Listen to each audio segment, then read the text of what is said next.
Pero nuevamente en Proverbios 1, el texto de entrada, que dice que el principio de la sabiduría, el versículo 7, es el temor de Jehová. Estamos ya con 1000 distracciones aquí. El principio de la sabiduría, ¿no? Ahora, su contraparte en Romanos 3, en donde al llegar al final de su larga lista de acusaciones en contra de el mundo entero, judíos en primera instancia y abarcando hasta los pueblos gentiles, termina después de dar su lista de acusaciones con la más importante de esta lista.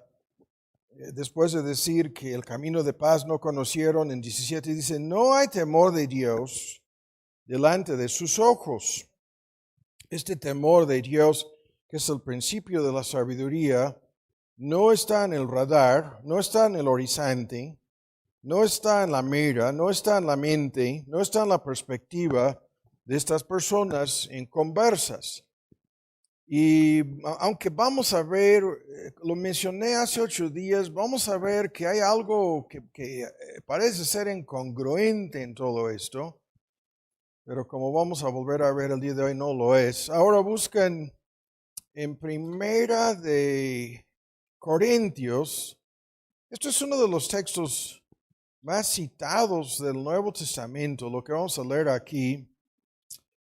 Y al mismo tiempo, es en el primer capítulo, un texto para algunos medio misterioso, ¿no? En 1 Corintios 1, hablando de esta sabiduría, dice en 1:30, después de descartar la sabiduría del mundo, llega a este asunto de la sabiduría divina que pone, ¿no?, de manifiesto la falsedad de todas las distintas formas en que los inconversos pretenden ser muy sabios. Dice en 1:30 que, y esto es después de que Dios avergonzó al mundo en su falsa sabiduría y escogió a los menos indicados. En 28, lo vil del mundo, lo menos preciado, escogió Dios y lo que no es para deshacer lo que es, poniendo de cabeza todo el asunto para que ninguna carne se jacte, para que nadie pueda vanagloriarse, jactarse, volverse arrogante, soberbio, prepotente en su presencia. Mas de Él, de Dios, la palabra Él se refiere a Dios, sois vosotros en Cristo, y el gran tema de la unión espiritual entre Cristo y los suyos, este tema lo vamos a ver en parte el próximo sábado en el instituto. Se nos olvidó anunciarlo, es este próximo sábado a las 3 de la tarde aquí en Sándalo. Esta unión espiritual con Cristo es de Dios, que estemos unidos con Él. Y dice de inmediato esta fórmula tan citada y tan discutida, que Cristo nos ha sido hecho por Dios sabiduría, justificación, santificación, redención, y vuelve al mismo hilo para que, como está escrito, el que se gloríe en el Señor. Hay que gloriarnos tan solo en Él. Ahora vean la secuencia en el versículo 30, descartando toda la falsedad de la sabiduría mundana, dice que por medio de la unión espiritual con Cristo, Cristo nos es hecho. El tiempo del verbo es correctamente traducido en el tiempo perfecto en la versión antigua. Nos ha sido hecho por Dios. La primera cosa en la lista es nuestro tema, esta sabiduría, ¿no?, que nos conduce al temor de Dios, esta sabiduría que nos conduce a buscar y encontrar a Dios, esta sabiduría que engendra miedo y terror en un momento dado, es lo que Cristo hace en nosotros. Y después la secuencia aquí describe los pasos en lo que sucede en la salvación y la vida cristiana. Buscando la salvación encontramos que Cristo es nuestra justificación. el perdón del pecado, ¿no? La declaración que nos declara libres de culpa es por medio de confiar y entregarnos a Él. Entonces comienza con, nos ha sido hecho sabiduría, y luego justificación, el verdadero camino de salvación, y luego a lo largo de nuestra peregrinación por este mundo, Él es nuestra santificación, y la verdad es que Él nos está santificando, Él nos está transformando.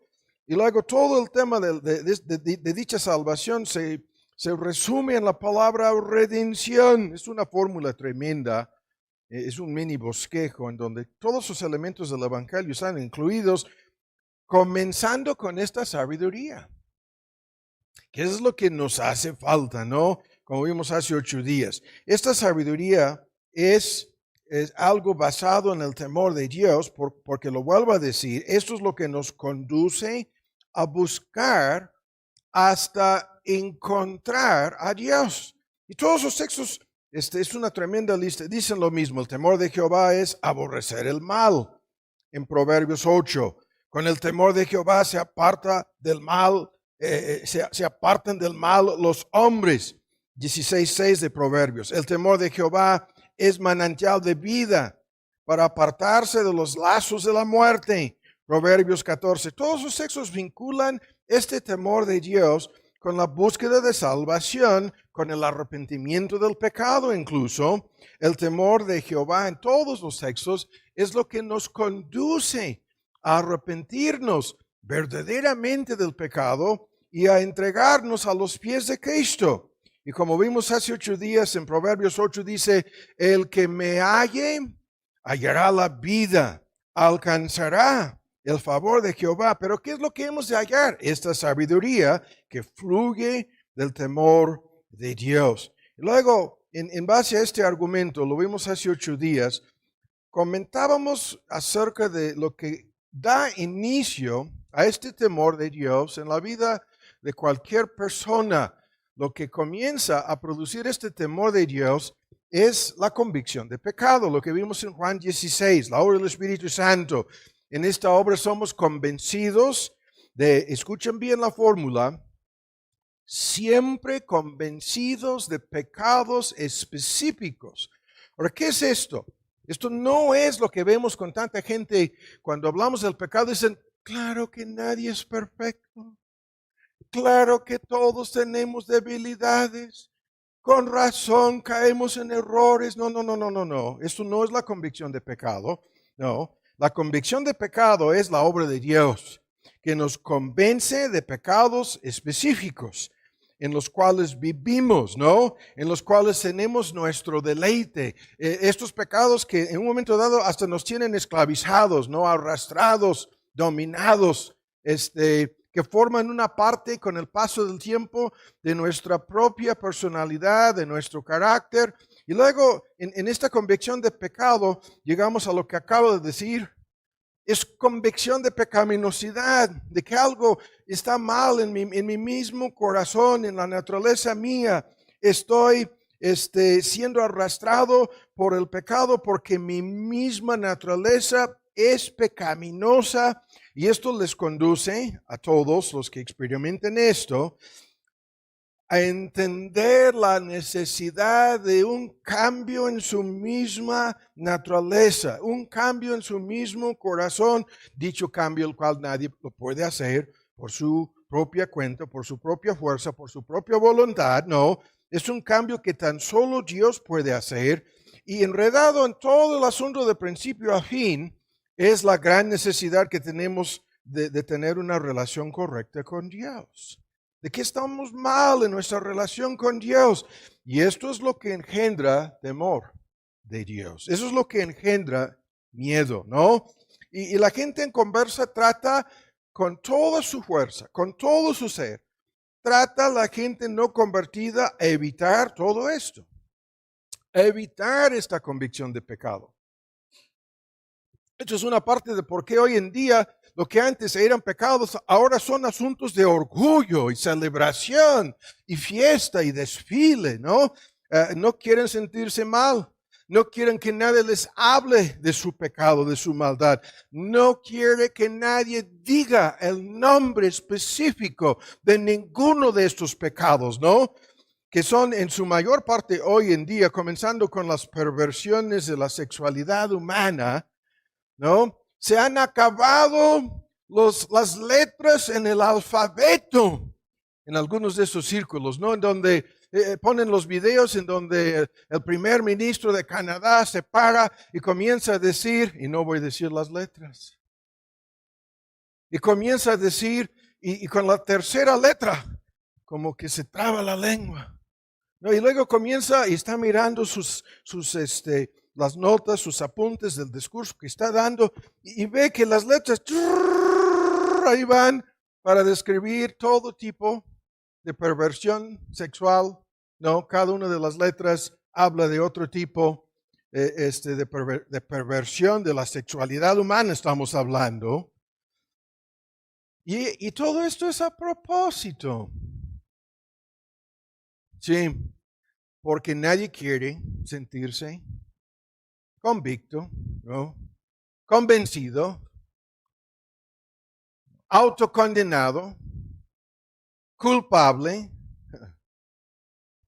y condenado, merecedor del juicio en relación con ninguno de sus pecados. Es el Espíritu que tiene que abrir nuestros ojos y lo hace con, ya lo sabemos, ¿no? Con esta lucha tremenda que se activa en la conciencia de cada persona. Al escuchar la ley de Dios, al escuchar el Evangelio de Dios, se activa, se despierta en nuestra misma conciencia todo este proceso de convicción, de inquietud, en donde la persona se siente mal, la persona se siente en un momento dado avergonzada de sus pecados, la persona se siente más que culpable por esos pecados, y todo el proceso de acallar, silenciar, escapar, ¿no?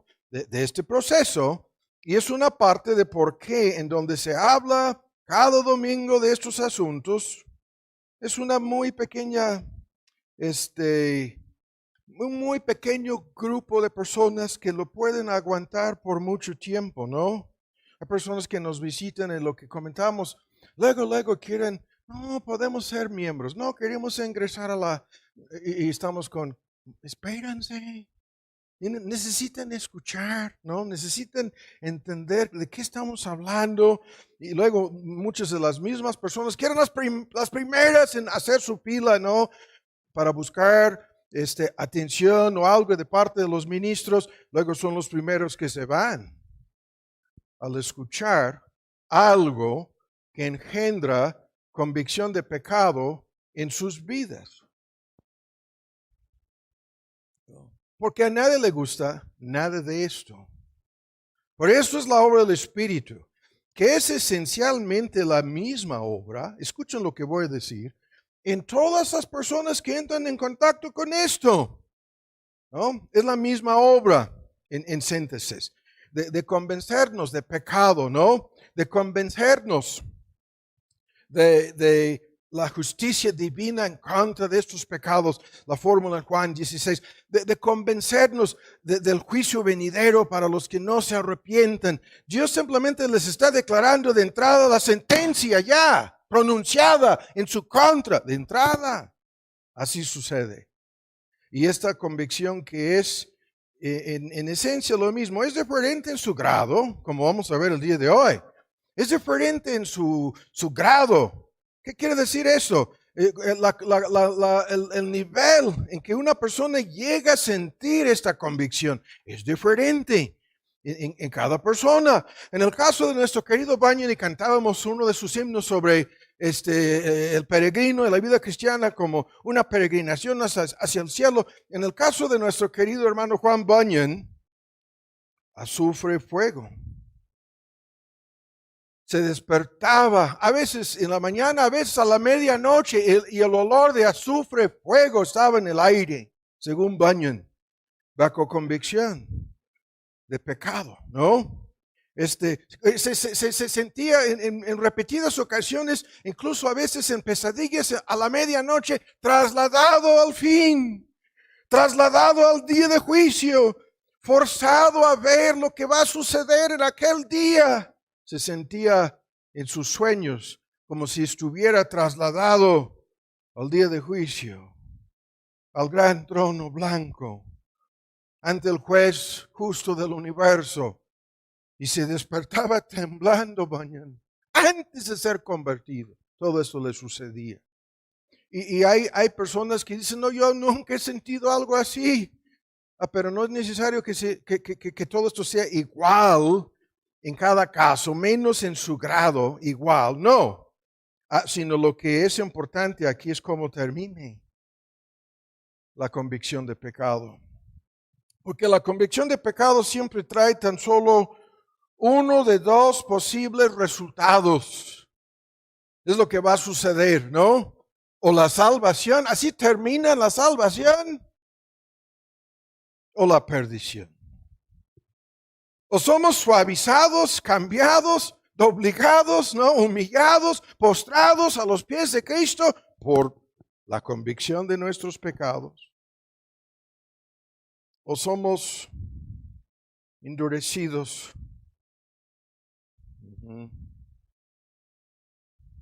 insensibilizados, porque resistimos con todo nuestro ser esta convicción de nuestros pecados. Y el punto es tan importante. Hay una muchedumbre de personas que en algún momento en su vida, en su estancia en esta tierra, antes de llegar al fin, una muchedumbre de personas que son convencidas en algún momento dado de todo esto, convencidas y nunca convertidas.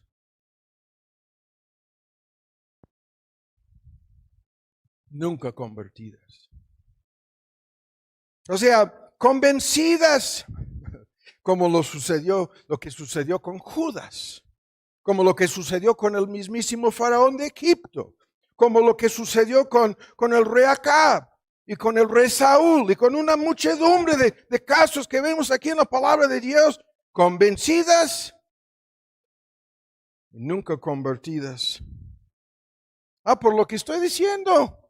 Porque en vez de proceder en base a este temor de Dios a buscar a Dios, se endurecieron en su contra, se enojaron con Dios, ¿no? Y al no poder ganar la lucha en su misma conciencia, se alejaron de su palabra, se alejaron de su verdad, se alejaron de su evangelio.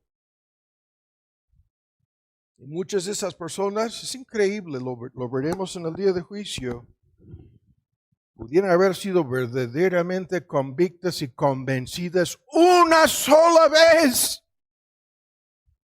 y nunca más.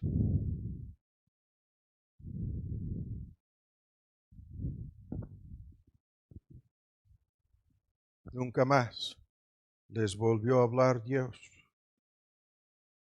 Nunca más les volvió a inquietar. Nunca más obró poderosamente su espíritu en su corazón, en su conciencia, en su mente. Nunca más. Para cada una de estas personas el mensaje fue tan claro, tan directo, tan fuerte, tan contundente, que Dios les estaba diciendo, es ahora o nunca. Ahora o nunca. Te vas a doblegar ahora o nunca. Te estoy hablando ahora o nunca te volveré a hablar. Y en otras personas esta convicción produce lo que estábamos diciendo, verdadera sabiduría. Esta sabiduría produce un deseo incansable de buscar a Dios, de ser reconciliados con Dios, de conocer a Dios, de recibir su perdón, de recibir su misericordia, de recibir su favor. Es un deseo, vean cómo lo estoy diciendo, que se vuelve incansable. Y inevitablemente produce arrepentimiento y la persona acude a Cristo, la persona confía en Cristo, la persona se aferra a Cristo, la persona huye hacia Cristo, el único refugio. Huye de la ira venidera, como lo vemos al principio del peregrino. Sale huyendo de la ciudad de destrucción, la Babilonia de este mundo. Así este asunto. Y como vimos hace 8 días, cada creyente ya ha buscado y encontrado este refugio. Cada creyente a través del Evangelio ya encontró en Cristo Jesús, en la obra de Cristo, la vida de Cristo, la muerte de Cristo, la resurrección de Cristo, encontró la respuesta. Mirando al sufrimiento de Cristo, entendiendo, ¿no?, la obra de Cristo como sustituto y mediador entre Dios y cada creyente llega a los pies de Cristo. Llega a conocer a Dios. Llega al conocimiento verdadero de Dios. Del Dios verdadero estamos hablando, no del Dios de Barbie, no de la religión falsa, no del evangelio de prosperidad, no del evangelio del Dios que no es más que peor que Santa Claus. No, el Dios verdadero, el Dios vivo, el Dios de la Biblia.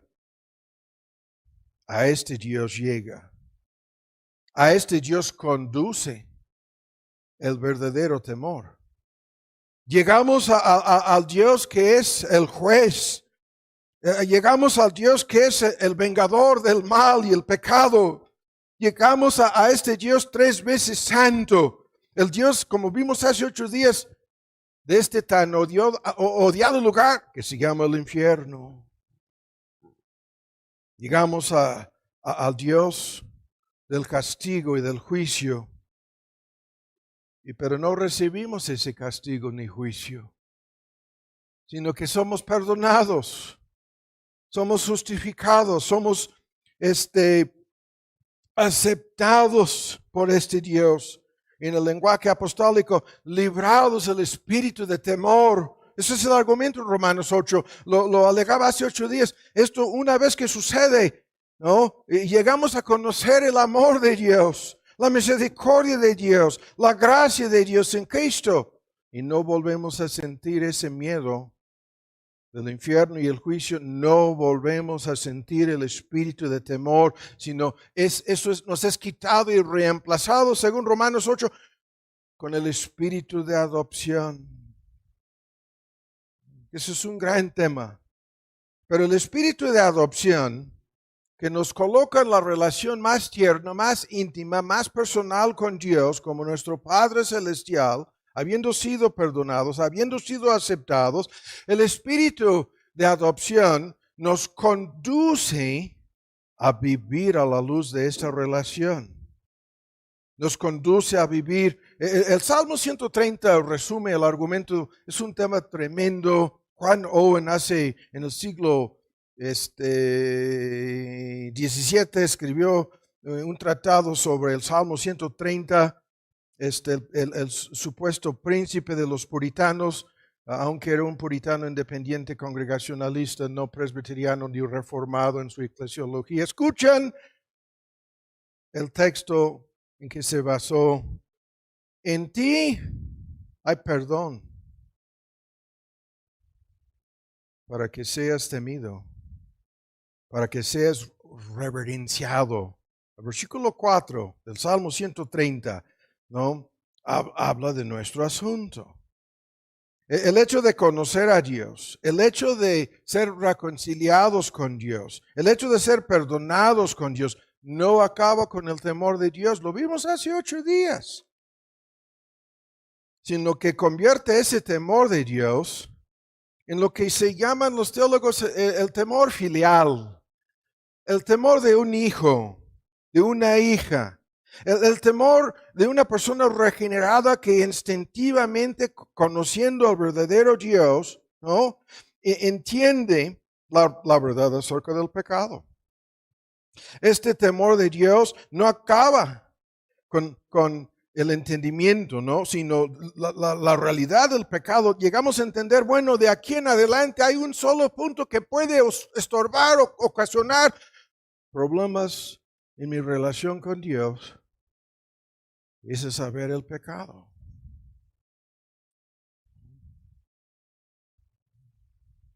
El pecado.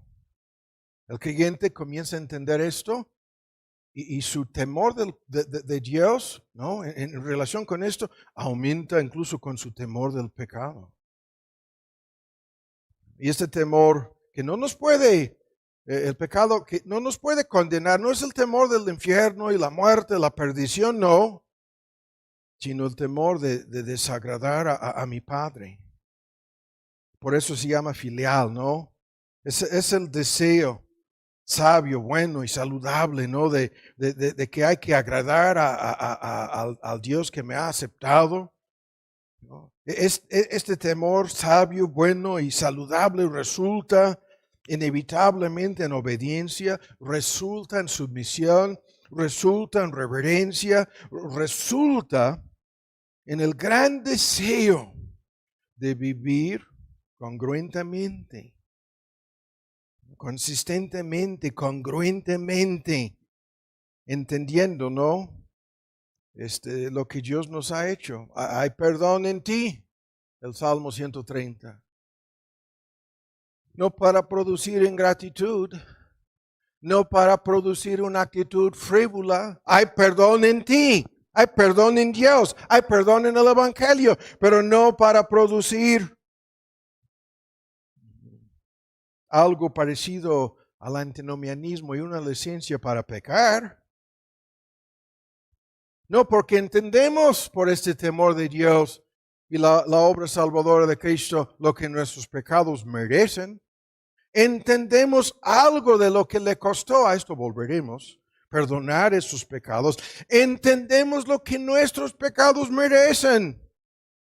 Entendemos lo que seríamos sin la gracia de Dios. Sin la gracia de Dios, ¿qué sería de tu vida? ¿Qué sería de mi vida? ¿Qué sería de nosotros? ¿Qué habría sucedido? Lo vemos en todos los amigos, ex compañeros, miembros incluso a veces de nuestra propia familia. Vemos lo que les ha sucedido con el paso del tiempo y los años en su vida pecaminosa. Lo que han cosechado en parte. La pequeña cosecha que vemos en sus vidas. Entendemos los propósitos de Dios en nuestra salvación. A que nada antropocéntrico, la religión de Barbie es la antropocéntrica, en donde todo el asunto está centrado en ti, en mí, en nuestra vida, en nuestra felicidad, en nuestros sueños.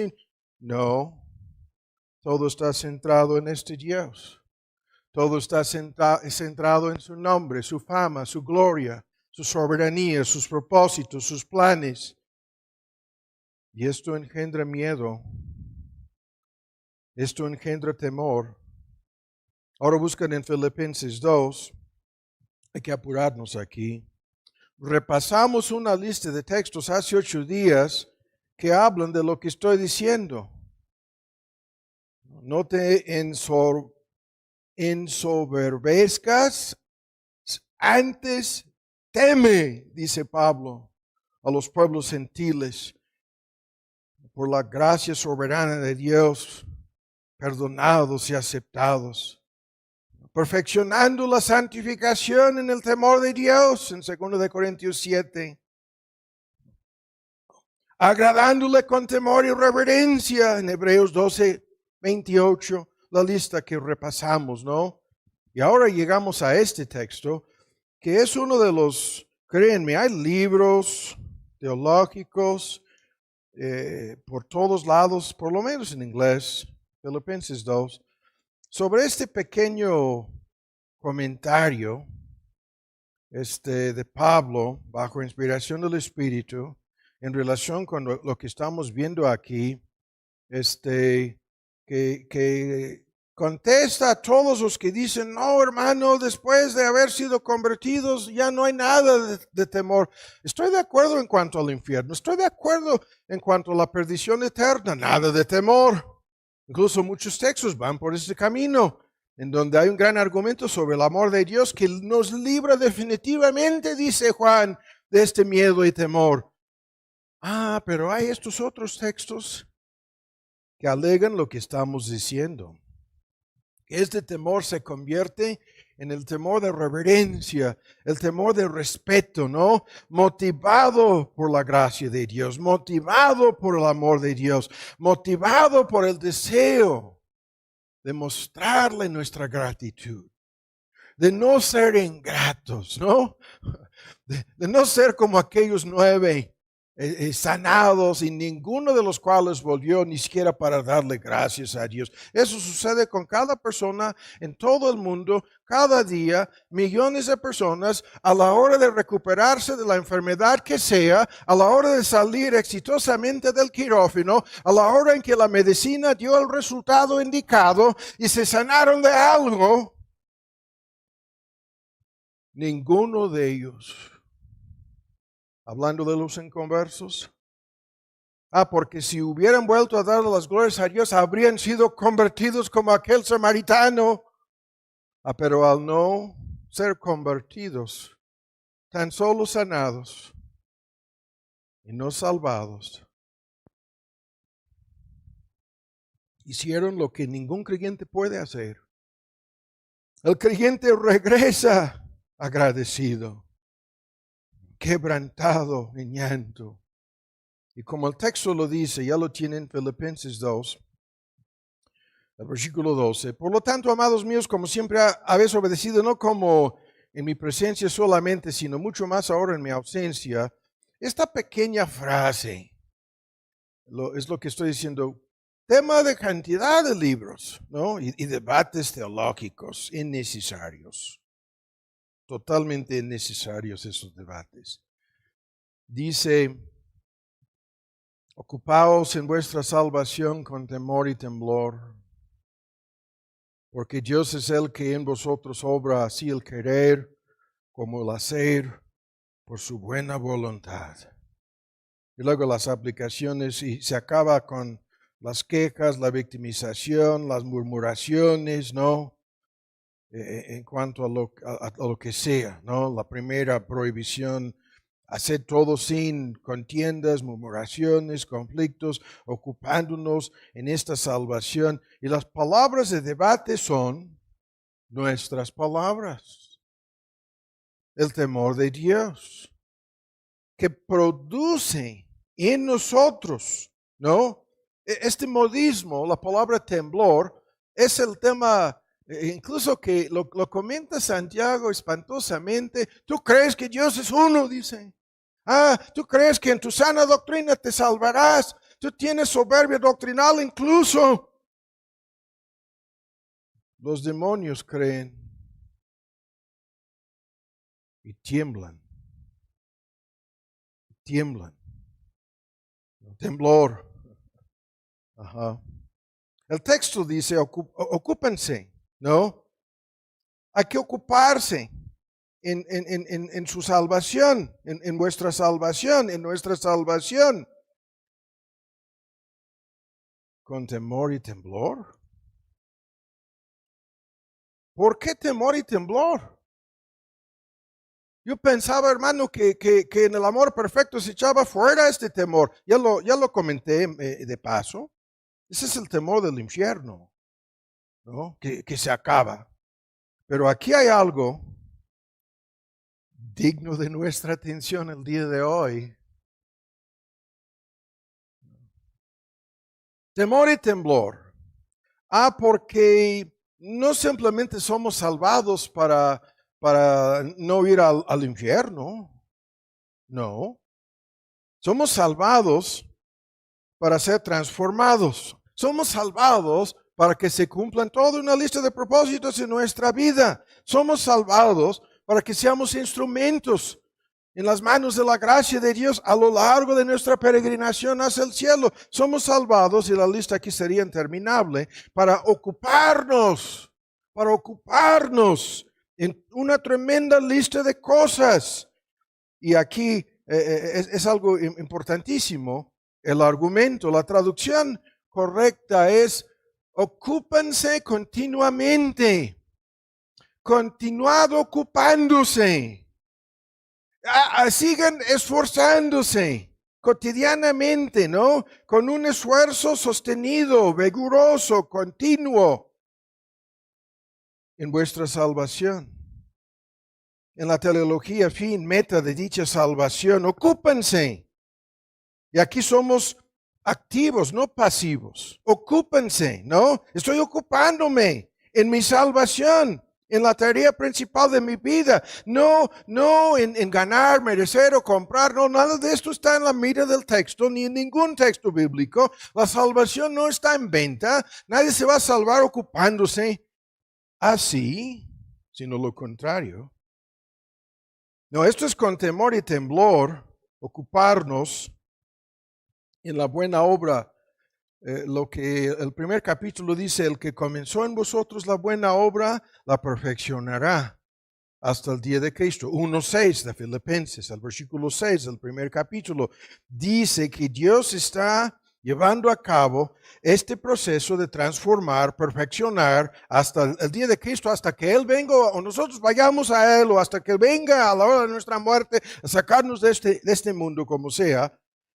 Dios está obrando una obra que Él comenzó y que Él mismo se encarga de llevar a cabo. El que comenzó esta obra en nosotros.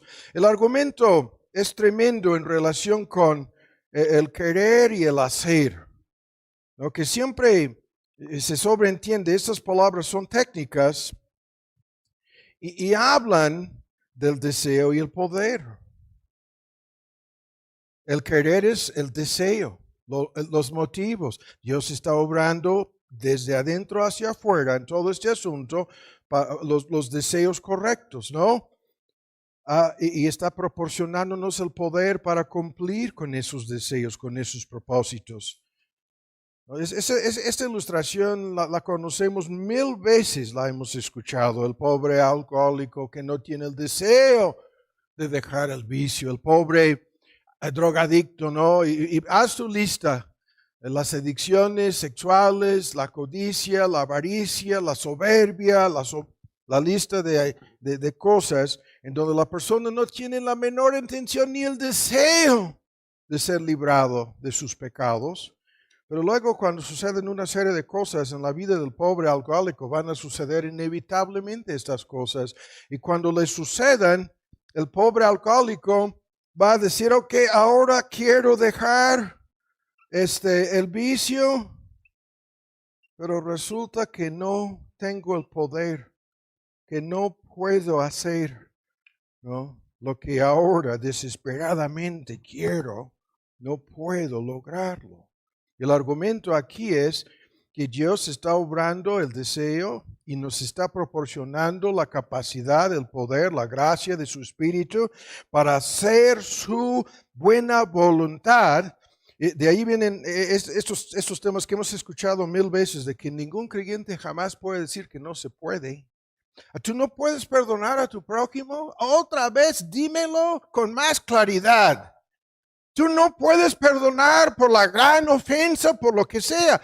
Tú no puedes, y haz tu lista de lo que no puedes hacer. Tú no puedes combatir, no puedes luchar en contra de ese pecado que te dominaba antes. No puedes. No te creo. No me vas a engañar. No estoy convencido por lo que este texto dice. El mismo que comenzó a obrar la salvación, no es la buena obra. Él está obrando de igual manera, así también el querer, el deseo. De igual manera, el poder de hacer su voluntad en lo que sea. En lo que sea. y los que salen huyendo, y los que tienen su pretexto, y los que dicen soy la excepción a la regla, simplemente nos están diciendo que no hay temor, y que no hay temblor, y que no tienen miedo de lo que este Dios hará. Y aquí estamos detenidos para terminar la introducción. En serio. Escuchen bien. Lo que Él quiere hacer es en alguna medida hacernos semejantes a su Hijo. En el proceso de transformación y santificación, esto lo entendemos, se sobreentiende. No hay ningún misterio aquí de lo que Él quiere hacer. Nos quiere perfeccionar. Claro, esto no es perfección absoluta, es relativa. Esto se sobreentiende. Esta perfección no la alcanzaremos hasta la hora de nuestra glorificación celestial. Y sin embargo, el proceso empieza aquí, de transformar nuestro carácter, nuestra personalidad, para que seamos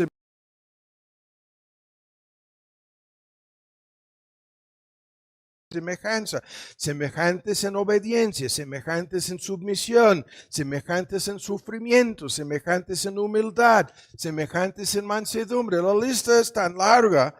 Semejantes en autonegación, en sacrificio, en servicio, en amor, semejantes en alguna medida. Y los que dicen, no, hermano, Dios me salvó por su gracia y no puedo ser cambiado en ninguno de estos puntos. Así soy, no voy a cambiar, ni puedo cambiar. Y nosotros preguntamos, ¿pero el temor de Dios no está obrando en tu vida? Y este temor hay que entender lo que significa. Escuchen bien el argumento. Esto significa que Dios hará lo que se tenga que hacer para llevar a cabo su propósito. Cueste lo que cueste. Lo que a ti te cueste, lo que a mí me cueste, lo que a nosotros nos cueste. ¿A la luz de qué? A la luz de lo que ya hizo. Con el sacrificio más grande posible te rescató. Con la sangre de su propio Hijo te compró. Con la agonía, con gotas de sangre, con su alma destrozada, sufrió por tus pecados en su alma y cuerpo. Dios no puso ningún límite a este gran texto, incluso aquí mismo en Filipenses. Y no podemos desviarnos aquí. A este gran texto que Dios no escatimó. No, el mismo argumento también estoy cayendo en una tentación. El mismo argumento está en Romanos. No escatimó los debates sobre la palabra traducida en la versión antigua. No, el que no escatimó a su propio Hijo.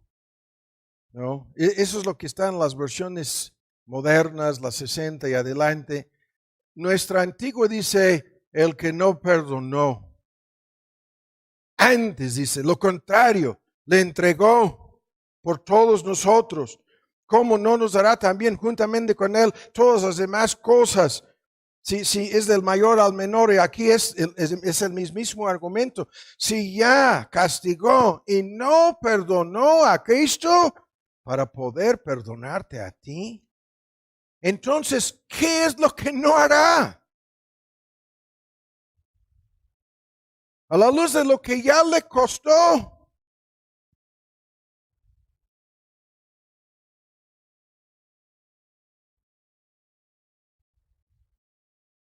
No se va a contentar con ningún pretexto tuyo.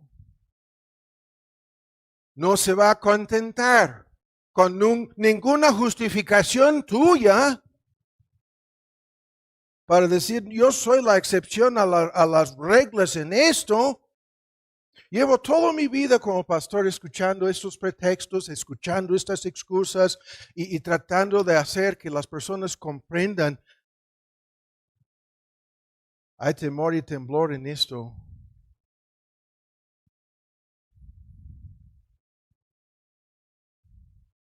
No se va a contentar con menos que el cumplimiento de sus propósitos en nuestras vidas. No se va a contentar. Jamás. Hará lo que se tenga que hacer.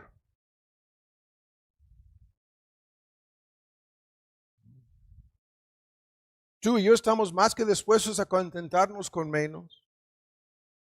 Tú y yo estamos más que dispuestos a hacer menos de lo que Dios quiere que seamos.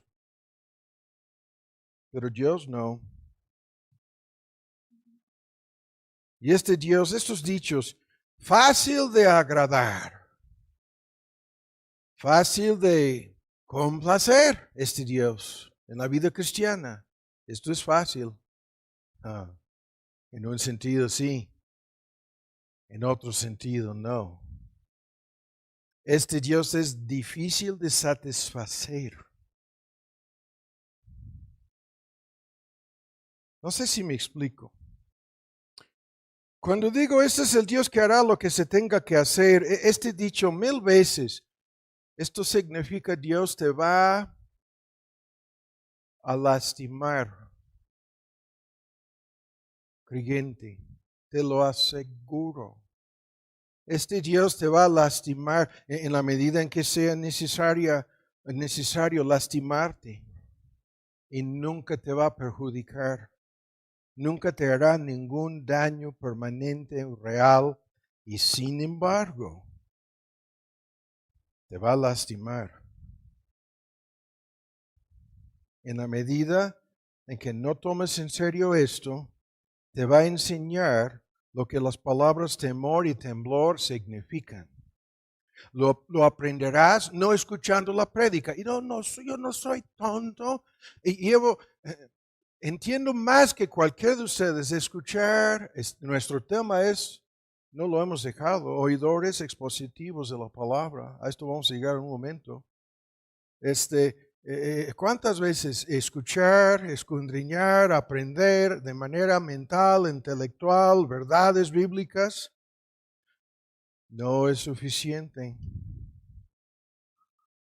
¿Es necesario? ¿Es preliminar? ¿Es crucial? ¿Es un fundamento? Claro que sí. En ningún caso es suficiente.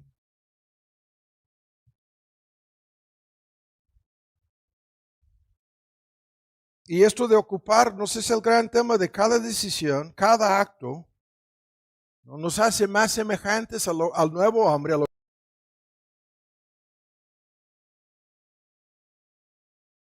con el paso del tiempo, la suma de decisiones, tu voluntad diciendo, haré esto, haré aquello, esto sí, aquello no. O sea, en relación con la palabra, la obediencia, el pecado, tu transformación, tu semejanza a Cristo, tus decisiones son cruciales en el asunto. De eso se trata, ocuparse. Eso no sucede en un vacío. Y nos volvemos cada vez más semejantes a una criatura celestial porque vamos rumbo al cielo. O lo contrario, cada vez más semejantes a una criatura infernal, diabólica, más parecidos al Hijo de Dios o más parecidos al diablo mismo. Eso es lo que está pasando en la vida de todos los que habitan esta tierra, este planeta. No hay otra cosa que está pasando.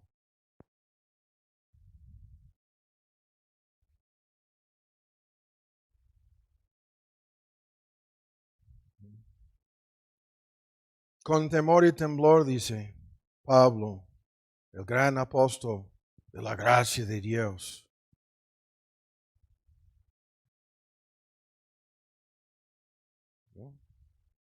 Entonces, se terminó la introducción, ¿no? Con esto. Esto quiere decir, en síntesis, que este Dios no va a fallar. Que este Dios no puede fallar. Este proceso la perfeccionará, la continuará, la llevará a cabo. Esto resulta en que, y si nosotros no nos ocupamos correctamente en el proceso, nos va a disciplinar, nos va a corregir. Y la disciplina y la corrección es la disciplina formativa en primera instancia, es el púlpito, es la enseñanza, es la prédica, formando, ¿no?, en nosotros un criterio, amonestando, enseñando, animando, motivando, convenciendo. De eso se trata el oidor expositivo. Sobreentiende, Dios me está hablando, Dios me está impulsando en su amor, en su misericordia, me está mostrando y convenciendo y empujando, sin anular mi responsabilidad, sino por lo contrario, el argumento del texto aumenta mi responsabilidad. Se aumenta mi responsabilidad.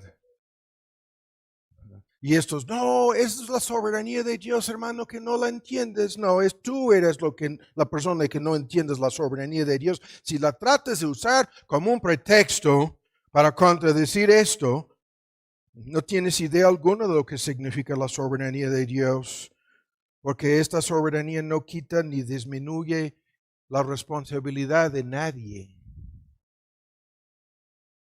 sino que esta soberanía de Dios infunde temor, infunde temblor. Este Dios no será frustrado en sus propósitos en nuestras vidas, no será obstaculizado por nosotros, no. No saldrá el frustrado, fracasado es Dios. No, esto no funciona así.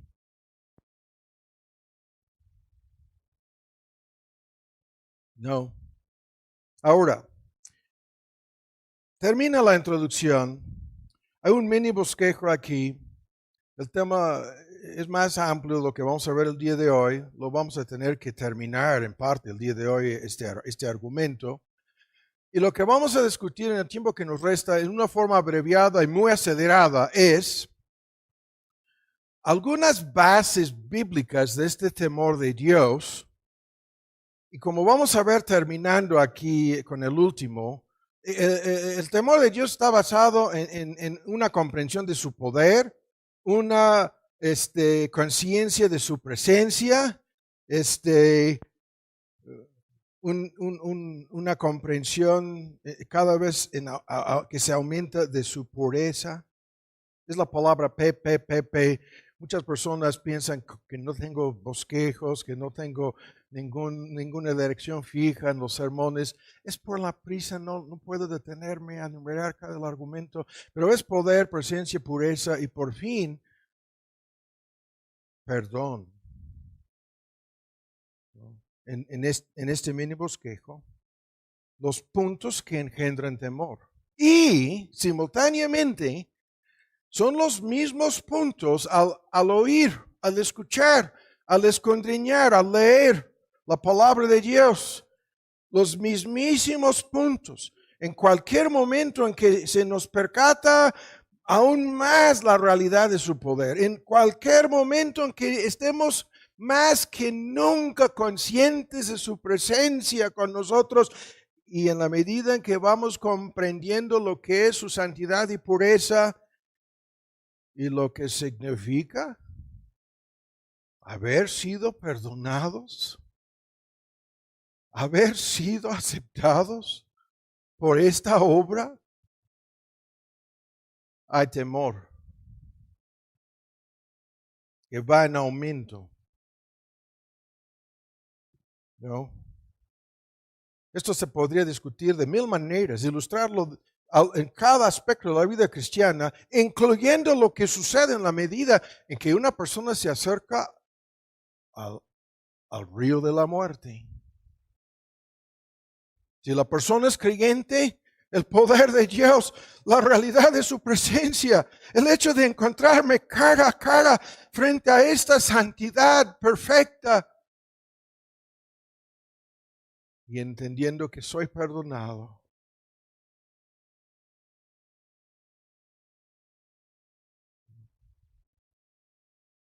Los creyentes mueren en paz.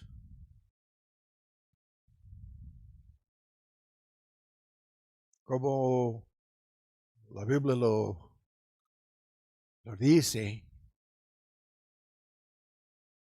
Y muchos creyentes, como lo vemos en el Progreso del Peregrino,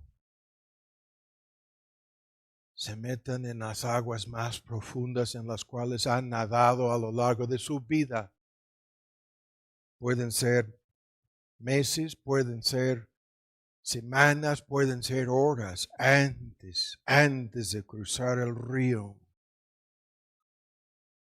Se enfrentan de nuevo con este poder que les dio el don de la vida. Se enfrentan de nuevo con la realidad de entrar a la presencia de su Hacedor y Creador.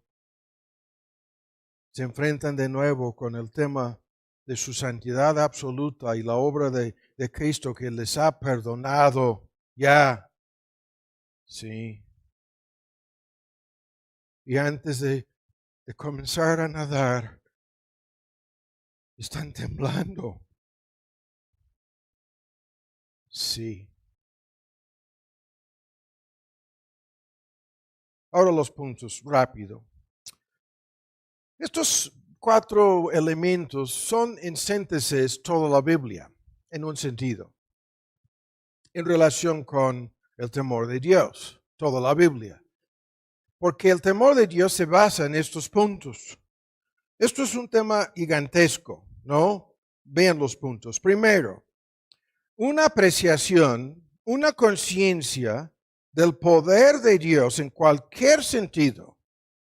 Si es viendo un documental sobre lo que hay en lo más profundo de los océanos, o lo más alto de las montañas, o en el espacio no exterior, como sea, una apreciación, una conciencia de este poder de Dios en la creación física que nos rodea.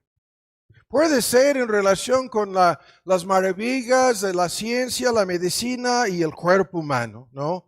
Voy a comentar algo aquí. La evolución, que hemos dedicado años a refutar, a discutir, a atacar, a mofarse, a burlarnos de los ateos agnósticos evolucionistas, no reconoce el hecho más obvio, más sencillo que hay en la creación física, y es lo siguiente. Cada cosa fue hecha por alguien. Código genético, información, rebasando todos los sistemas de cómputo en todo el mundo, ¿no? Hay más información en tu cuerpo que en todos los sistemas de telecomunicaciones en todo el mundo, pero todo con un diseño que se cumple. Hay un propósito en cada aspecto de la creación, sin excepción. Cada criatura, el gusanito, la mariposa, haz tu lista, abejas, árboles, flores, ¿no? Luz solar, el espectro eléctrico, magnético. La lista aquí es interminable, no podemos detenernos hablando de la creación física. En el nivel más básico, más sencillo y más directo, se ve esta realidad. Hay un poder omnisciente, omnipresente, todopoderoso, soberano, obrando, que se manifiesta. el discurso con Job, esto de que, ¿por qué esto? ¿Por qué aquello? Y vienen 40 y tantas preguntas sobre aspectos científicos de la creación y los animales, las criaturas que la componen, que pertenecen a dicha creación. Ninguna de las preguntas las puede contestar el pobrecito Job y se queda temblando por su irreverencia, falta de miedo. Y este Dios con el trueno, con el relámpago, una lista tremenda: granizo, tormentas, huracanes, torbellinos. Esto en el libro de Job hay varios comentarios en inglés, y en la portada un torbellino. Y luego, en un momento dado en el libro, Dios le habla al pobrecito Job, escondiéndose, ¿no?, arropándose en medio de un torbellino, tornado, terremotos, inundaciones, incendios forestales, los vientos y la lluvia golpeando fuertemente contra tu casa. Estos fenómenos engendran miedo en quien sea a nivel mundial. Lo vemos a lo largo de la Biblia. Este Dios en el monte de Sinaí, en relación con fenómenos físicos, un sonido inexplicable, truenos inexplicables, relámpagos por todos lados, una densa nube que bajó y cubrió el monte de Sinaí, de tal modo que en uno de los textos del comentario en Hebreos, tan terrible el espectáculo, tan terrible el fenómeno, que Moisés mismo, el gran Moisés, dice: estoy aterrado, estoy temblando. Moisés mismo lo dice. Cristo habla de la catástrofe cósmica, entre paréntesis. No hay ninguna palabra de verdad en lo más mínimo en todo este lío de cambio climático y calentamiento global. Esto es mentira de principio a fin.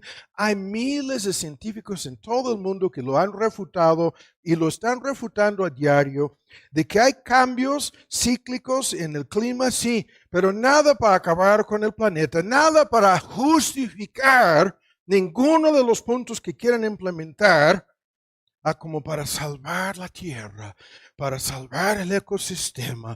No, todo esto es puro rollo,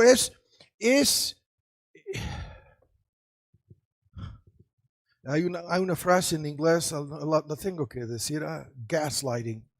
Por favor, pregúntame después. Es gaslighting. Oh. Escuchen bien. El mundo se acabará, como lo dijo Cristo, con señales en el sol, con señales en la luna, con señales en las estrellas, que producen angustia y miedo y las palabras más fuertes posibles, terror entre las naciones, con el ecosistema comenzando a descomponerse, desfalleciendo los hombres, dice Cristo, por el terror, por el temor, por el temblor, a causa de la expectación de lo que ven, cuando el creador del mundo interviene en forma cíclica al principio del Apocalipsis. Comienza Dios mismo a destruir el ecosistema de la tierra. Dios mismo a juzgar, ¿no?, toda la creación física y los hombres sacudidos, la palabra de la boca de Cristo, desmayándose del terror. Son comentarios de la boca de Cristo mismo en Lucas 21. Y nada de esto va a suceder porque una niña ahí en Holanda, Greta, convenció a los europeos a deshacerse de todas sus formas de energía basadas en hidrocarburos, ¿no? Estos son los tanques de gasolina que el Creador nos dejó. Y se metían más gases con los búfalos en Gringolandia, a lo largo de cientos de años que todo lo que se ha generado en la época moderna de industrialización y el uso de gas o gasolina o carbón. Y si esto no lo entiendes, es porque tú eres ignorante y tú no entiendes nada de la historia del mundo ni la realidad. Te están lavando el cerebro, nada más. Escuchen bien, cuando Dios interviene con milagros de poder que normalmente son de juicio, escuchen, viene una plaga de ranas, luego una plaga de úlceros que brotan en el cuerpo de los egipcios. And it wasn't monkeypox. It wasn't monkeypox. Did you hear me? It wasn't monkeypox. Una plaga de úlceros que brotaban en los cuerpos de los egipcios en el libro del Éxodo. Y una plaga de granizo que mató a muchísimos animales, y todos los esclavos que se encontraban en el campo en ese momento fallecieron por la plaga de granizo. Y luego la oscuridad completa que cubrió a Egipto durante 3 días. Una oscuridad completa. O sea, un apagón total. Y luego culminándose en la plaga. Se llaman plagas. Palabras técnicas. Culminándose en la muerte de los primogénitos. Milagros de poder. Milagros, escuchen bien, que en el mismísimo faraón de Egipto engendraron un miedo tan grande como para este mini Hitler, mini dictador, mini anticristo, de manera simbólica, prefigurando el que vendrá al fin. Se doblegó el faraón de Egipto y repetidas veces se arrepintió para tan solo endurecerse al final. Convicto y convencido hasta el punto de rogarle de rodillas a Moisés para levantarse y no ser convertido nunca. Los milagros a lo largo del Antiguo Testamento, los sodomitas heridos con ceguera instantánea en el Génesis 19, se volvieron ciegos todos. El siervo de Eliseo, Gehazi en inglés, Gehazi, ¿no? El siervo de Eliseo, codicioso de torpes ganancias, herido con la lepra. La lepra le salió de inmediato en Segunda de Reyes. Los milagros son interminables. Es increíble. Mark predicó sobre este fenómeno, el fuego que llega. Y ahí está de rodillas Elías y el fuego que llega y consumió el agua. Y el mismo fuego consumió la leña. Y el mismísimo fuego consumió las piedras. Luego consumió el polvo. Y luego consumió el agua. Y luego consumió el holocausto de Elías. Y así. A lo largo del Antiguo Testamento, la lista es espantosa de estos milagros de poder y su efecto. Momentáneamente el pueblo de Israel, cae el fuego del cielo y se ponen a arrepentirse de inmediato, en teoría.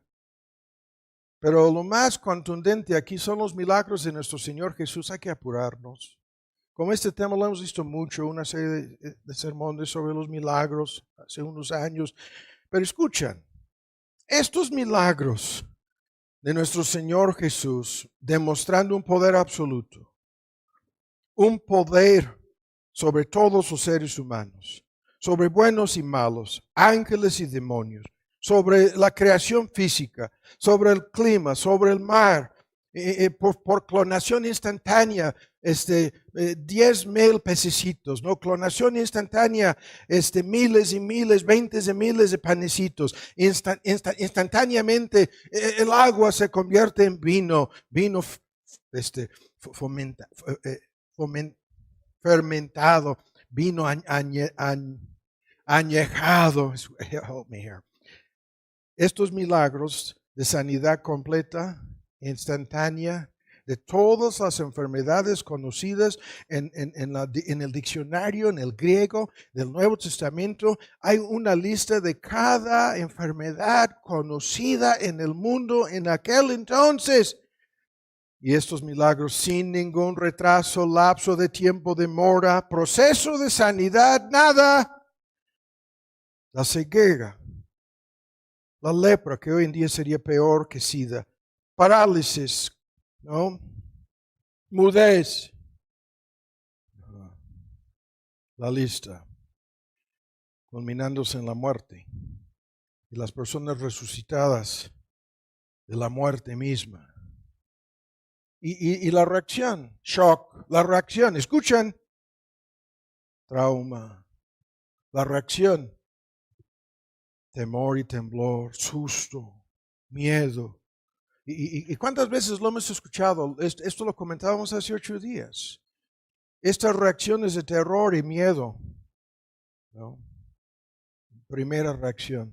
En todos, creyentes y no creyentes, ¿no?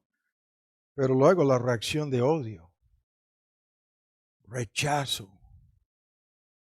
aborrecimiento, el endemoniado, ¿no? Concluyeron al ver a los 2,000 cerdos echarse al mar, los habitantes de aquel rumbo comenzaron a rechazar. Hasta se pusieron a rogarle que se alejara, que los dejara. Y el texto dice en medio de todo esto, un rechazo total, llenos de temor, dice. Llenos de miedo, dice el texto en Marcos 5.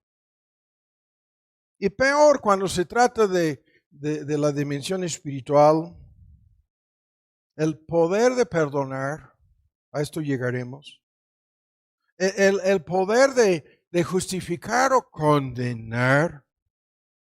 ¿Cuál es más fácil? Decirle al paralítico, levántate y anda.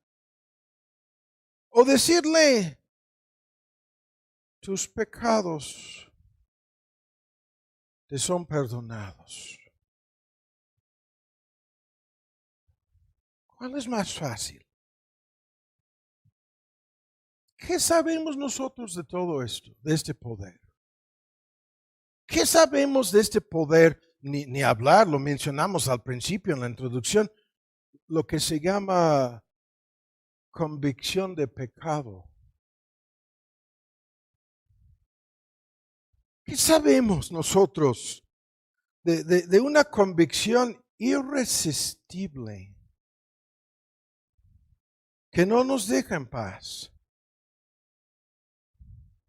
Que no podemos resistir su fuerza, su poder en lo más profundo de nuestro ser.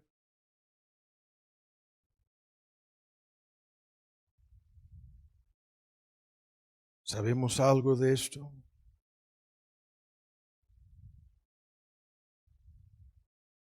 ¿Cómo hemos respondido? ¿Cómo hemos reaccionado al escuchar horrenda cosas caer en las manos del Dios vivo?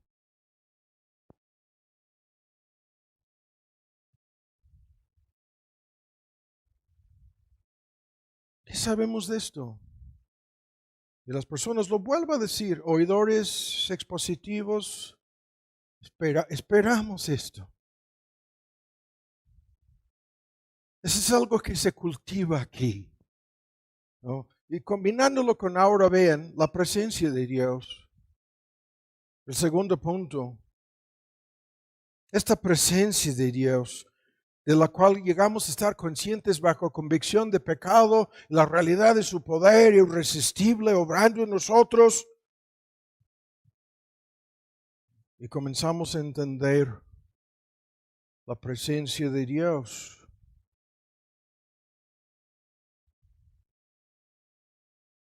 No, esto no es la gente cayéndose de rodillas en la Basílica de Guadalupe. Hay un poder en la Basílica de Guadalupe que conduce a muchas personas a hacer lo que acabo de decir. Se caen de rodillas, conscientes de un poder. Y nosotros sabemos a ciencia cierta que ese no es el poder de Dios. Es un poder, pero no es el poder de Dios.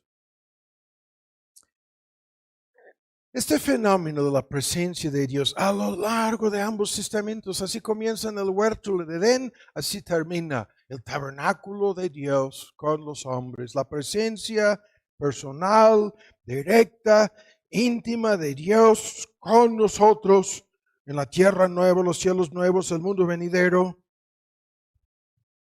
Pero a lo largo de la Biblia el fenómeno asustando a quien sea. Tan curioso Job despertándose de su sueño, lleno de miedo. ¡Cuán temible, cuán terrible! Dice, porque veía en su sueño la escalera con ángeles, ¿no? que subían y bajaban desde el cielo mismo. Y dice, este lugar es terrible. No es otra cosa que la casa de Dios, dice. El lenguaje es increíble. Puerta del cielo, dice. La puerta del cielo. Por la presencia de Dios. Jacob, el menos de los menos indicados. Esta presencia de Dios a lo largo de ambos testamentos, el apóstol Juan, en teoría el más amable, el más tierno de todos los apóstoles, él dice, cuando lo vi, caí muerto a sus pies. Y muerto de temor, muerto de temblor, muerto de terror, hasta que el ángel le dijo, no temas. La reacción del que se considera como el más santo de los apóstoles, Juan. Pero no tan solo ejemplos así. A lo largo del Antiguo Testamento, este fenómeno de alguien, el ángel de Jehová, que hace su acto de presencia, muchos se sobreentiende, es Cristo en su estado preencarnado, manifestándose como si fuera un hombre, y todo el mundo, estamos muertos. Todo el mundo, ya tenemos que morir ahora mismo por lo que por la presencia de esta persona con nosotros. No podemos vivir un momento más. En el Apocalipsis, tan solo con la advertencia de que vendrá esta persona, pidan los reyes, los ricos, los grandes, los poderosos, todos los grupos esclavos, hasta esclavos y hombres nacidos libres, dice. Y todos lo que pidan, al entender que se acerca esta presencia en su juicio, pidan ser enterrados vivos. Pidan ser sepultados vivos. Algunos piensan que es la peor forma para fallecer.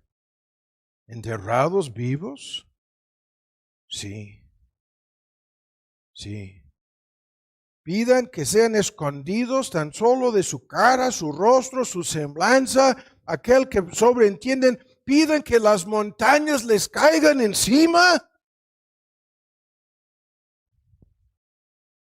Así.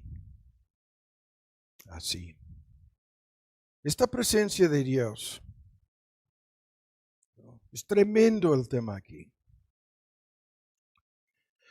Eso es lo que sucede con la conversión de quien sea. Llegas a entender, no, esto no es simplemente un predicador, esto no es simplemente un pastor, esto no es simplemente un creyente hablándome. Hay un poder y hay una presencia en todo esto. Cuando a mí me cayó el 20, entré en un estado de shock en la lucha, no antes de ser convertido.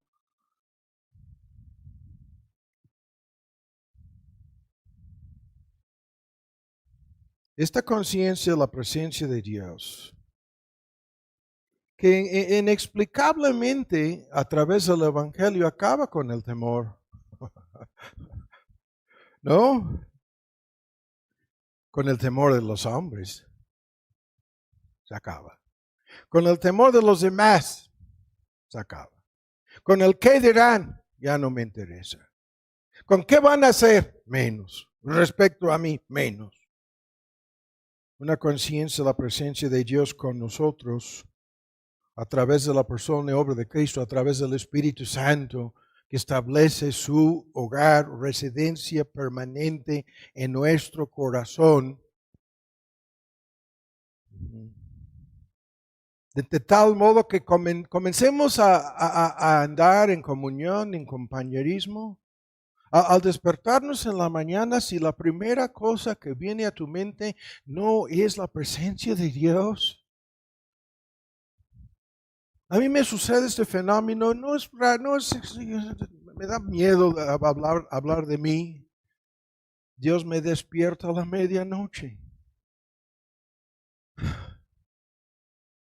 Dios me despierta en la madrugada. Estoy profundamente dormido. Me despierta Dios.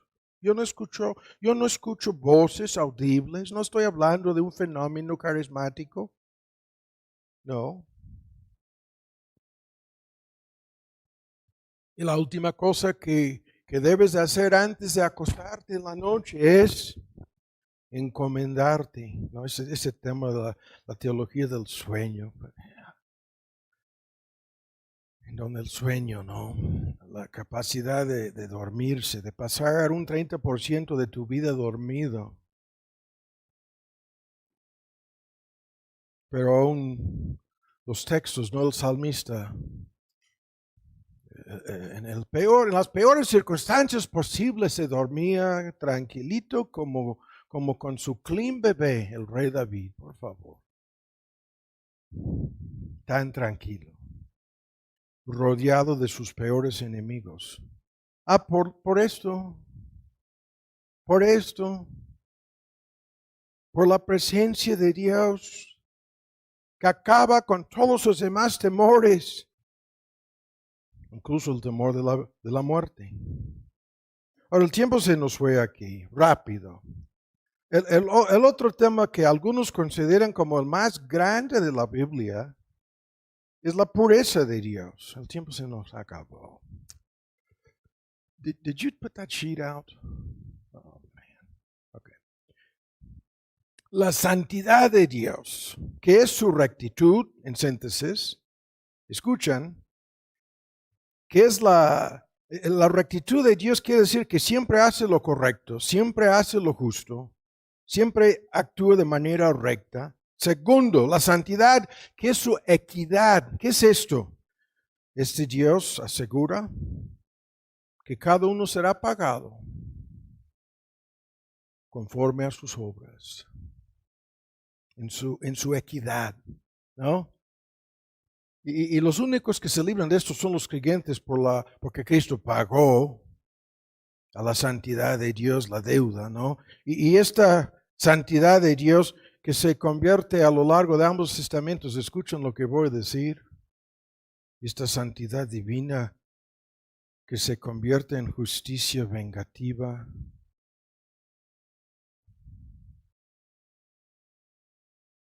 Justicia vengativa, la venganza es mía, yo pagaré. Eso es el Dios 3 veces santo, 3 veces puro, la pureza divina, diciendo, yo tomaré venganza de los malhechores y lo haré derramando mi ira. Y toda la Biblia repleto de este tema. Y el tiempo se nos fue aquí. Estoy repasando los ejemplos. 50,000 hombres mueran en Beth Shemesh, en Primera de Samuel. Más de 50,000 fallecieron porque se acercaron a la presencia de Dios, lo que representaba el arca, al poder de Dios, lo que simbolizaba el arca, y peor para ellos, se acercaron a la pureza de Dios, la santidad de Dios, y el arca, el gran símbolo de todo esto, y nada del perdón. Se acercaron al arca, y Dios los mató a todos.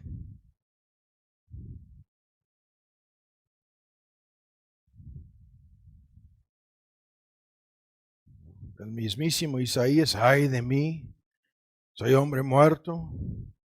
Al ver 3 veces santo, lo que cantamos los que dicen, no, ustedes con los himnos del himnario bautista, y yo he escuchado esto de los grupos carismáticos, hermanos, siguen cantando, santo, santo, santo. Y el hermano Tomás en la carne se enfurece tanto con la pregunta misma, con su adoración tradicional. No, Dios me ha obligado a morderme la lengua en vez de preguntarles, ¿acaso tú no crees que hay un Dios 3 veces santo? Para mofarse, burlarse de los que se reúnen para cantar acerca de esto.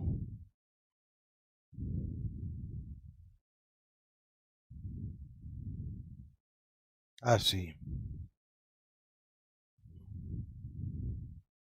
Y la lista de personas que hicieron caso omiso de esto, de esta pureza divina, es interminable en la Biblia.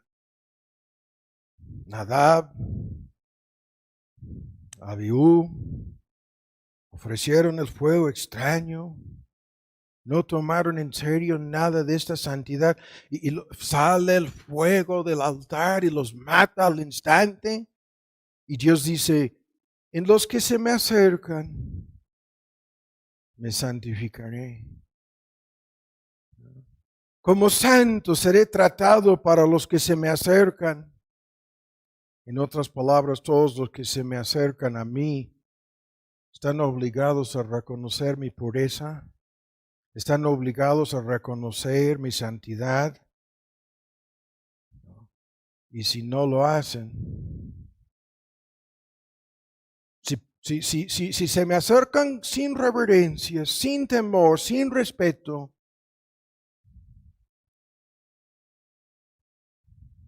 los que hicieron esto en la iglesia en Corinto, abusando de la cena del Señor, y un gran temor, al ver se murieron, ya nadie quería ser miembro de esa iglesia. Hasta personas decían, no, ya no queremos saber más de este Dios.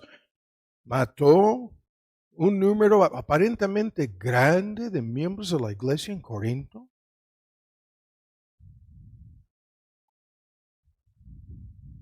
Por esto, en relación con la cena del Señor,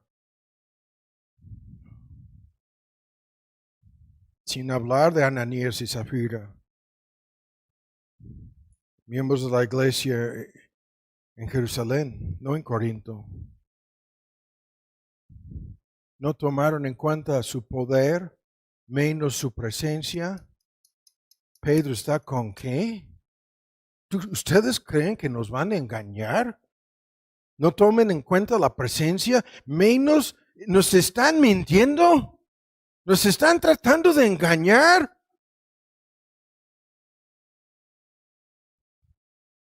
Ananías y Zafira cayeron muertos. Y el texto dice lo mismo. Un gran temor se apoderó de todos los que tan solo escuchaban de estas cosas. Un gran temor. Bueno, se apoderó. La palabra se apoderó de estas personas, de estas gentes, ¿no? Y esto es el tema en cuanto a todos los que toman el nombre de Dios en vano. Este es el gran tema en los 10 mandamientos. No tomará por inocente, no tendrá por no culpable al que tome su nombre en vano. No, nunca lo dará por inocente, dice el tercer mandamiento. Y todo el asunto está aquí. La presencia de Dios, la santidad, la pureza de Dios. Está metido de por medio en los que invocan su nombre. Me santificaré en los que se identifican con mi nombre, dice. Y es increíble esto. Lo que demuestran estas personas, los textos son espantosos. El que blasfeme el nombre del Señor ciertamente ha de morir, Levíticos 24. Y todas esas personas que lo toman a la ligera, ¿no? Apártense de iniquidad todo aquel que invoca el nombre de Cristo, que se aparten de su maldad, que sigan la santidad, que tomen en cuenta la realidad de un Dios personal y santo, que nunca trata a la ligera con ninguno de sus hijos, ninguna de sus hijas, que no va a permitir jamás que le traten a él como si fuera un ídolo, como si fuera ciego, como si fuera sordo, como si no fuera poderoso, como si sus propósitos no tuviesen que cumplirse en ellos. Con razón dice, este asunto de tu salvación, ocúpense con temor, ocúpense con temblor en todo este asunto. Y por último, estoy más que frustrado aquí porque no vamos a terminar.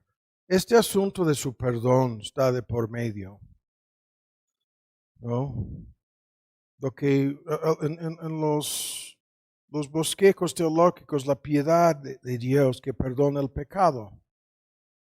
Y esto es otro tema, yo creo el más grande de todos, por lo siguiente, porque este Dios no está obligado a perdonar a nadie.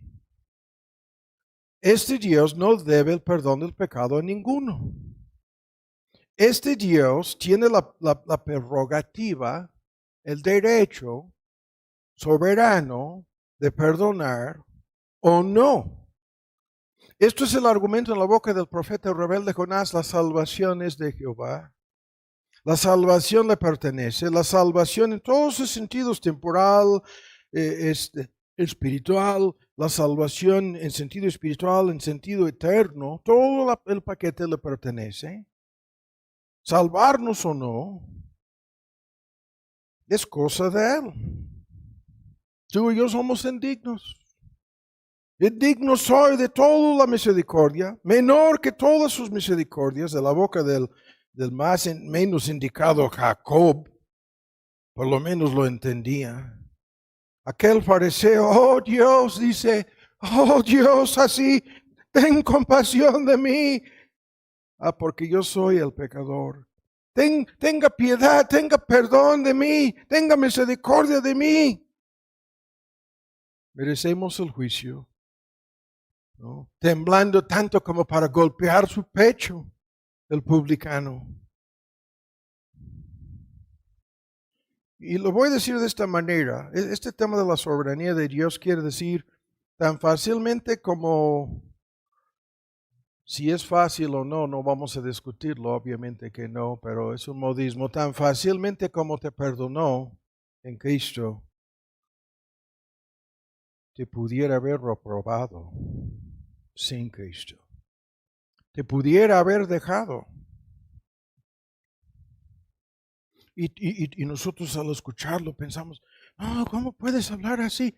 La gran mayoría de los creyentes que conocemos pensamos, si fuéramos Dios, jamás habríamos perdonado a esas personas. Jamás se nos hubiera ocurrido salvar a dichas personas.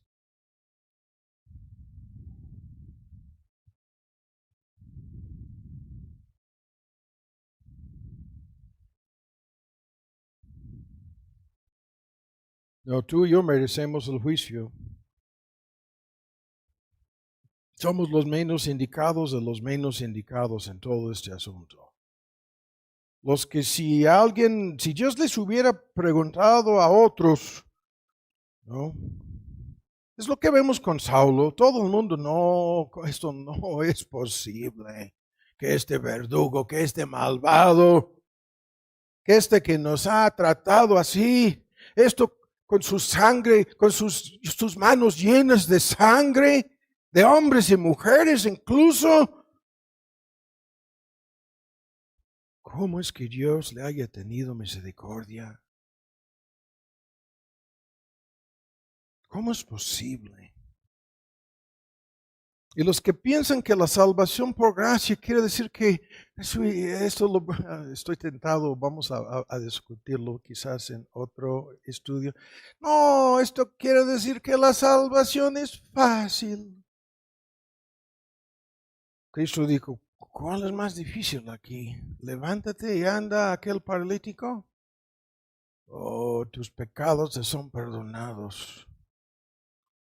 No, esto es tan difícil que Satanás estaba más que convencido que Dios jamás podría perdonar a ningún miembro de la raza humana caída. Creía que había asegurado nuestra perdición en el huerto de Edén. Incluso a lo largo del Antiguo Testamento le acusaba a Dios de pura injusticia por haber perdonado a personas como Jacob. Le acusaba de injusticia, de día y de noche, los textos lo indican.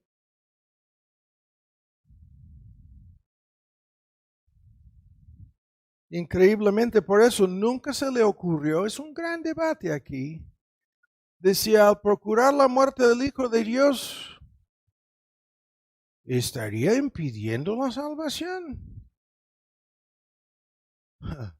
En su locura pensaba que sí, en algún sentido sí.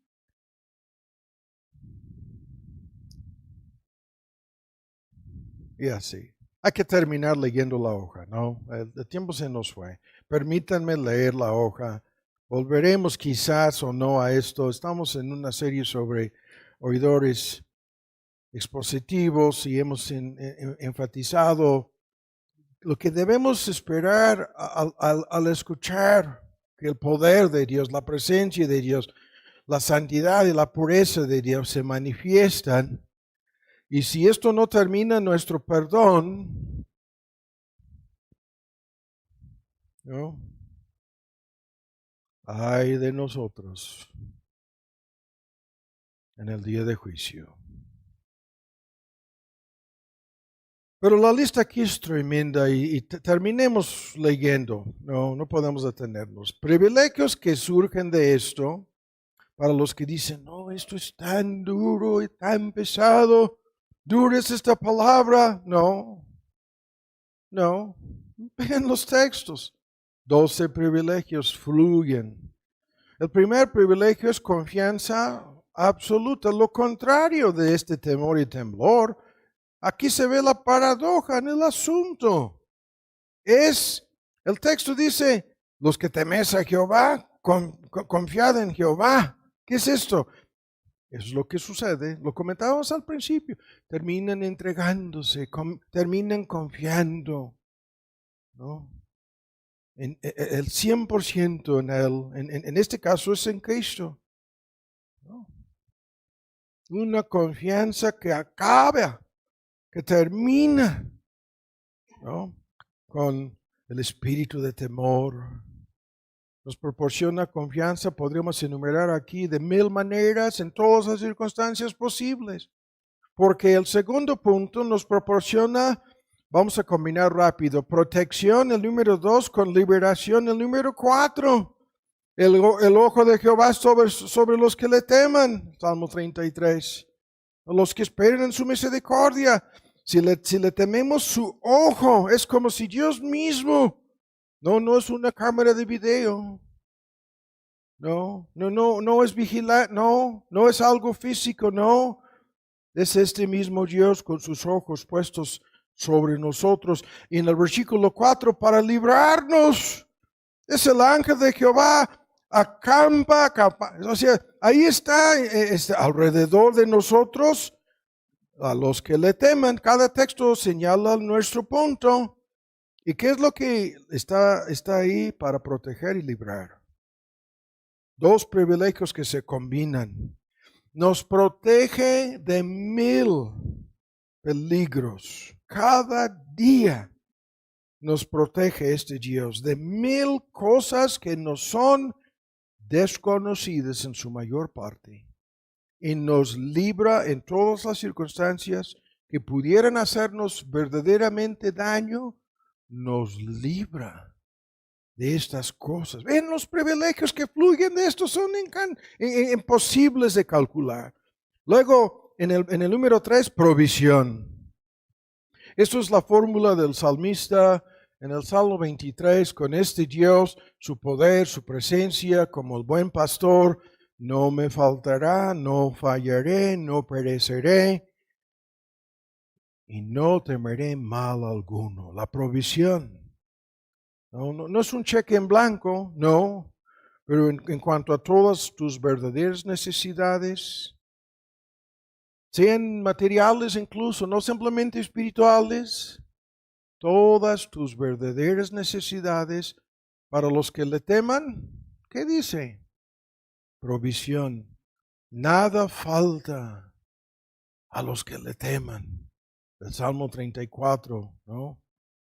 Versículos 9 y 10. Luego en el número 5, el tiempo se nos fue, pero hay que detenernos un momento aquí. Guía y dirección divinas. ¿Qué es esto?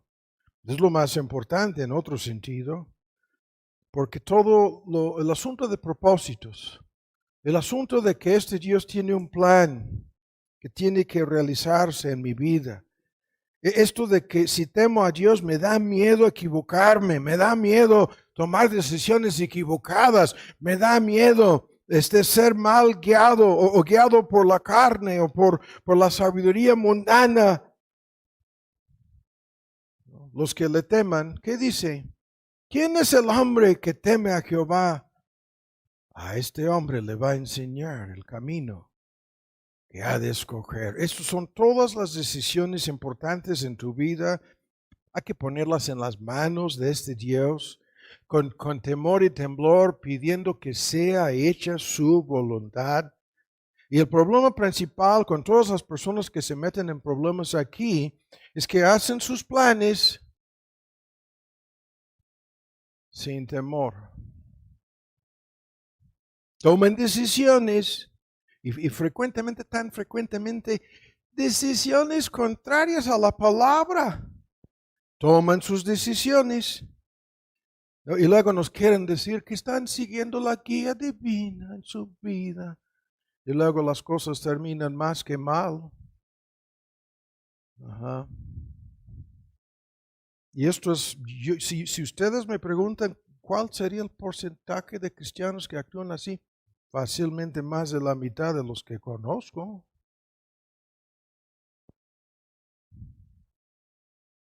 Porque una voluntad dispuesta a hacer la voluntad de Dios fluye del temor de Dios.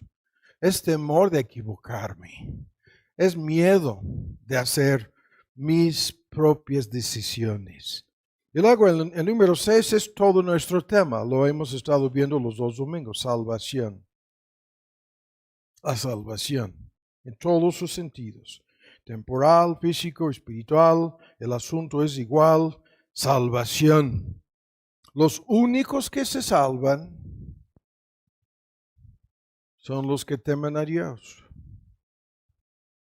Esta fórmula es tremenda. Estaba leyendo hace poco un libro en donde el autor decía esto, cada tercera página volvía a decir, los únicos que se salvan son los que temen a Dios. Y lo volvía a decir y lo volvía a decir porque muy pocos creen eso. Pero esta sabiduría que nos conduce a Cristo como justificación y santificación y redención, esta sabiduría te llega por el temor de Dios. te conduce a buscar y encontrar a Dios. Y luego misericordia eterna. ¿Qué es esto? Misericordia para hoy, misericordia para mañana, misericordia para siempre. Misericordia eterna, compasión eterna. Luego la palabra compasión paternal, en donde tenemos todo este asunto del Dios que se compadece de nosotros, ¿no? De sus hijos, pero es tan solo los que le teman que disfrutan de esta compasión. La palabra en el Nuevo Testamento es consolación. Y así termina la lista, con amor de complacencia. ¿Qué es esto? Entendemos esto con la relación de padres e hijos. Hay un amor incondicional, ¿no? Para con cada uno de nuestros hijos. Pero hay un amor de complacencia cuando obedecen, cuando hacen lo correcto, ¿no? El amor incondicional, es el amor de la gracia de Dios en Cristo Jesús. Pero el amor de complacencia está basado en tu obediencia, está basado en tu tarea de ocuparte en esta salvación. Y termina el asunto con el cumplimiento de nuestros deseos. ¿Cómo? ¿Cumplirá el deseo?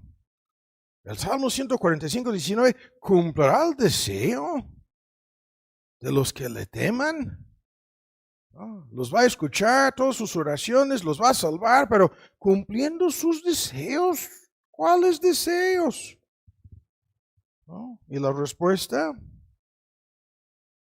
escuchan, el deseo para más luz será cumplido en los que le teman. El deseo para tener más entendimiento será cumplido, ese deseo. El deseo para más conocimiento íntimo, más compañerismo con Dios será cumplido en los que le teman. Y la lista aquí es interminable. El deseo de ser útil, el deseo de servir, el deseo de llevar fruto, el deseo de tener oportunidades para glorificar a su nombre, el deseo de vivir una vida que valga la pena. Será cumplido ese deseo. Y todos los demás, estos deseos serán saciados, serán cumplidos. Tan solo en los que le teman. Y termina con intimidad y acceso a secretos divinos. ¿Qué es esto? ¿Qué es lo que hemos disfrutado el día de hoy?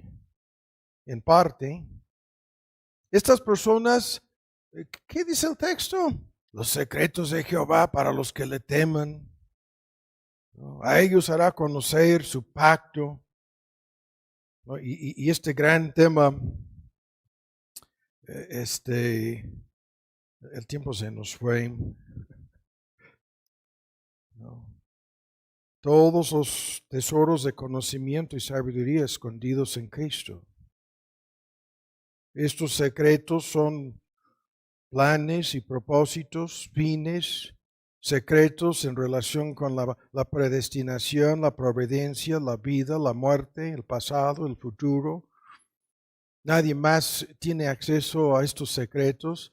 Es el tema que hemos dicho 1000 veces. Nadie entiende al mundo salvo los creyentes. Nadie comprende lo que está pasando salvo los creyentes.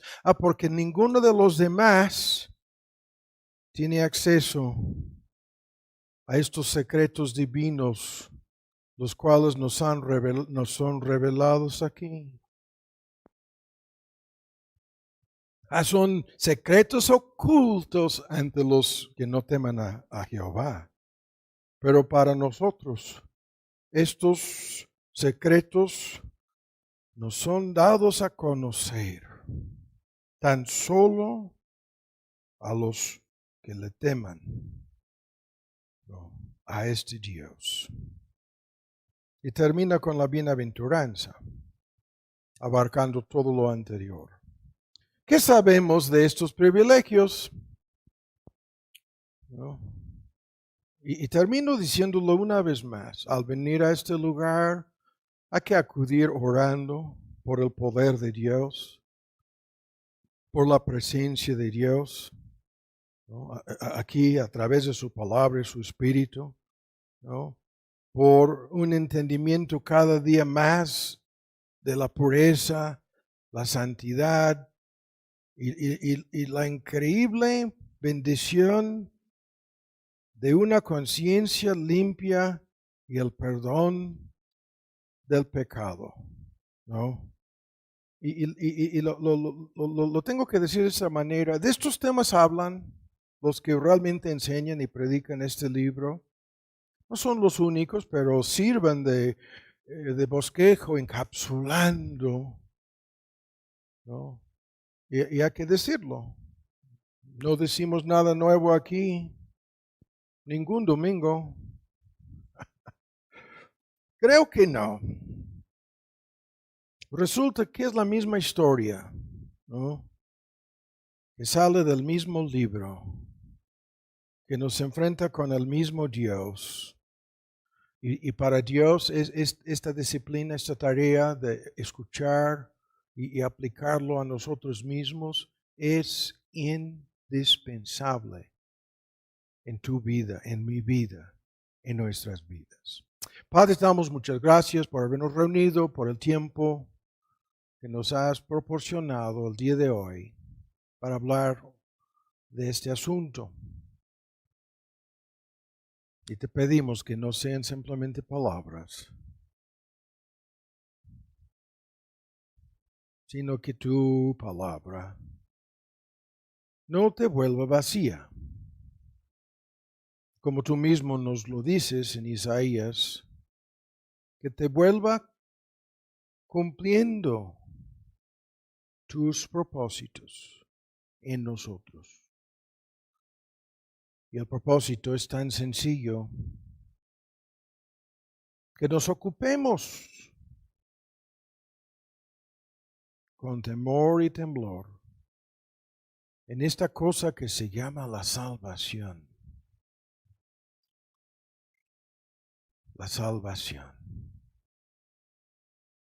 Por esta salvación te damos infinitas gracias, pidiendo por los que no te conocen, para que conozcan el día de hoy el verdadero temor de Jehová y se entregan al Salvador, el único que les puede dar esta salvación. Te lo pedimos en su nombre. Amén.